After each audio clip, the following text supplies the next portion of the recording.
Alors, je vais laisser la parole maintenant à Sandra Parier-Claude, qui va se présenter, qui est chargée de mission Handicap Ville. Voilà. Donc, bonjour. Alors, je suis depuis maintenant plus de 13 ans chargée de mission handicap pour une commune tout proche de Paris.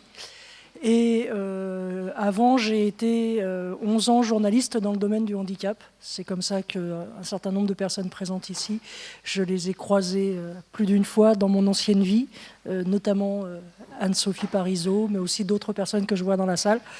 Alors, évidemment, beaucoup de choses qui ont été dites par Anne-Sophie ont fait écho dans mon propre parcours. Mais c'est surtout à la lecture du texte d'Anne-Lise que j'avoue, j'ai lu facilement trois fois parce qu'il y a une telle densité qu'il faut au moins ça pour essayer d'en retenir et d'en capturer l'essentiel. Moi-même, pour vous donner mon ressenti à la lecture de ce texte, juste petite précision pour ceux qui ne savent pas ce que c'est qu'un chargé de mission ville handicap. Alors, c'est à géométrie variable suivant les communes. Donc moi, dans ma commune, je suis à la fois personne ressource pour l'ensemble des services qui interviennent au sein d'une ville, l'ensemble des services de la mairie, mais aussi une personne ressource pour toutes les personnes handicapées et leur entourage qui habitent la commune. Voilà. Donc à la lecture de ce texte, j'ai d'abord, comme d'autres, si j'ai bien compris, sursauté sur cette idée de présumée fragilité, ce postulat de départ qui veut souvent qu'on pense, alors on ne va pas définir maintenant qui est on, mais vous connaissez tous des on qui pensent que quand on est handicapé, on est forcément fragile.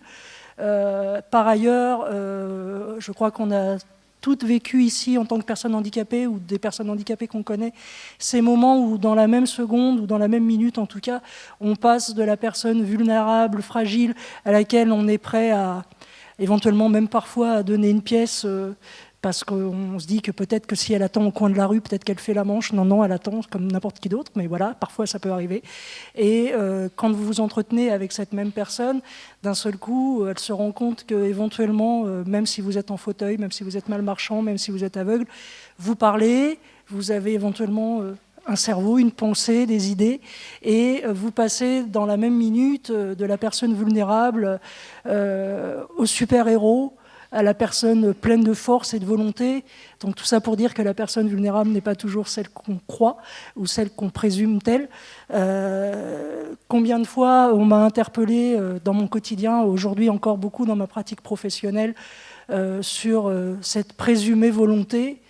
Alors moi j'ai l'habitude de répondre que j'ai guère le choix, qu'à part à se lever le matin et à se dire qu'on ne se lèvera plus et à attendre que mort s'en vienne, évidemment, vivre avec un handicap, je dirais quel qu'il soit, c'est un état d'adaptation permanent. Pour moi, c'est presque une définition du handicap. C'est une nécessité permanente d'adaptation. Après, quelle que soit l'énergie, certes, c'est une forte énergie quotidienne, mais une fois encore, si on veut vivre... J'aime pas beaucoup l'appellation monde du handicap parce que ça voudrait dire qu'on vivrait dans le monde parallèle des personnes valides. Donc comme je considère qu'on vit tous dans le même, l'idée c'est de s'adapter à ce monde qu'on partage avec les aléas fonctionnels et autres du quotidien. Donc à partir de là, oui, il y a une énergie. Moi j'appelle ça le prix de l'effort. Après, j'accepte... par choix, par nécessité, voilà, de le payer. C'est souvent plus l'entourage qui s'en rend compte. Mais voilà, donc ça c'était pour la partie, on va dire, un peu présumée vulnérabilité. Pour ce qui est de l'écoute, dans mon ancienne vie de journaliste, c'était là aussi une nécessité de départ. Rencontrer des gens, les interviewer et porter leurs témoignages, c'est d'abord les écouter. Voilà. Il n'empêche qu'à la lecture de ce texte, je me suis moi-même interrogée sur ma propre écoute. Est-ce que je faisais bien ? Est-ce que moi aussi, régulièrement, je ne coupais pas la parole en disant « mais d'ailleurs, moi aussi, voilà ». Probablement, voilà. Si ce n'est que dans ma pratique aujourd'hui, en tous les cas, d'une certaine façon, j'assume aussi cette éventuelle écoute que je pourrais interrompre pour apporter ma propre expérience, parce que dans l'idée que je me fais de de l'accueil et du temps que j'accorde, parce que j'ai encore la chance de pouvoir accorder du temps aux personnes que je reçois. Alors, sans mauvais esprit, certains diront que c'est parce que je suis fonctionnaire, je ne sais pas, mais en tous les cas, je sais que j'ai encore aujourd'hui la capacité à pouvoir donner du temps. Ça serait peut-être de moins en moins vrai, parce que dans la fonction publique aussi, le facteur temps prend de plus en plus de place. Mais voilà, donc j'accorde du temps et le maximum d'écoute possible. Maintenant, même si les personnes viennent d'abord voir une professionnelle, quelqu'un qui met à leur disposition un certain nombre de connaissances et de compétences, il est probablement évident, en tous les cas, je ne peux pas faire abstraction du fait que je suis moi-même une personne handicapée et que quelque part, ça induit quelque chose souvent d'un peu particulier dans l'échange que nous avons, parce que, d'ailleurs, souvent les personnes me le disent, parce que le fait est que les gens qui viennent me voir ne savent pas forcément au départ que je suis handicapée. Quand ils ont pris rendez-vous par téléphone, j'oserais dire ça ne se voit pas. Mais après, parfois, ils s'en rendent compte, ne serait-ce que parce que je me lève, parce que là, assise non plus, ça ne se voit pas forcément. Mais ça permet aussi, pour moi, de leur faire connaître éventuellement mon expérience, en tous les cas, de partager avec elles ce côté... cet univers dans lequel vous rentrez, entre guillemets, parce que le handicap vient de survenir ou parce qu'on vient de vous annoncer la maladie, c'est quelque chose, j'y suis passé avant vous et je peux éventuellement vous guider, ne serait-ce qu'en termes d'accès aux droits, ne serait-ce qu'en termes de ce qui existe sur un plan technico-pratique, n'en serait-ce que par l'approche pragmatique. Voilà. Et alors, au-delà du parcours professionnel, je dirais que dans certaines circonstances, c'est presque une plus-value. Parfois, les gens me disent mais vous, j'ai pas besoin de vous expliquer, vous savez de quoi je parle, notamment quand il s'agit de parler du regard des autres ou de ces sensations d'être observé de la tête aux pieds, ou qu'on va parler à votre place parce que vous êtes en fauteuil alors que c'est vous qui avez posé la question, qu'on va répondre à votre voisin. Voilà. Donc ça, souvent, les gens... De même, ils me disent « Non, mais ça, je ne vais pas vous l'expliquer à vous, vous savez forcément au moins aussi bien que moi. » Voilà. Donc, c'est dans ces circonstances-là que mon handicap peut être une plus-value. Voilà.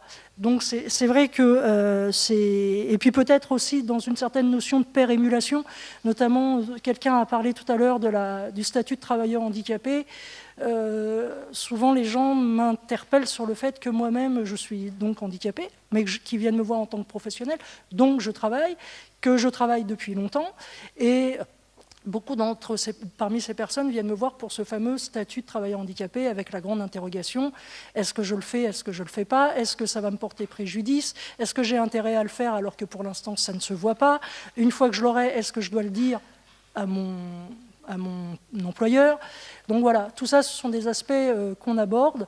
Alors le fait de pouvoir apporter et ma connaissance professionnelle et puis parfois, si nécessaire, une fois encore pas de façon systématique, mais si nécessaire, une certaine, ne serait-ce qu'une partie de mon expérience professionnelle et des aléas de ce parcours de statut de travailleur handicapé, dans certains cas, ça peut aider.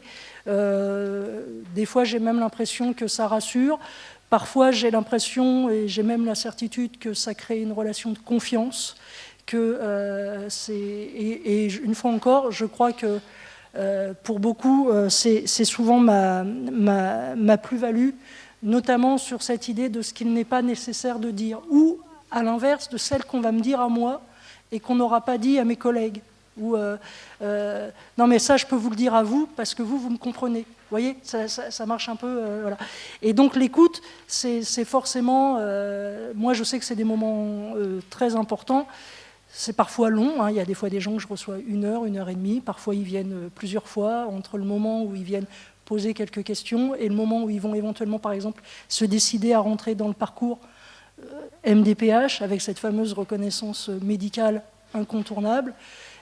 Avec cette phrase qui revient souvent, qui est mais ça se voit déjà que je suis handicapé, pourquoi il faut encore qu'on me le demande et pourquoi il faut encore que je le prouve, hein, voilà. Donc bon, c'est aussi souvent un moment d'échange. Et alors, au-delà de l'écoute, vous avez parlé dans le texte, il y avait la notion d'empowerment dont on a reparlé ici. Alors, moi, je ne sais pas jusqu'où... je ne sais pas à quel moment de ma vie j'ai envisagé le fait que d'un seul coup, je rentrais dans une action d'empowerment. Je me disais, voilà, il y a une vingtaine d'années, j'étais encore journaliste à l'époque, un jour, quelqu'un que j'avais interviewé m'a retourné une question en me disant... mais vous, avec le regard que vous avez sur le handicap, et en particulier sur votre handicap, pourquoi vous avez ce regard-là? Comment voilà.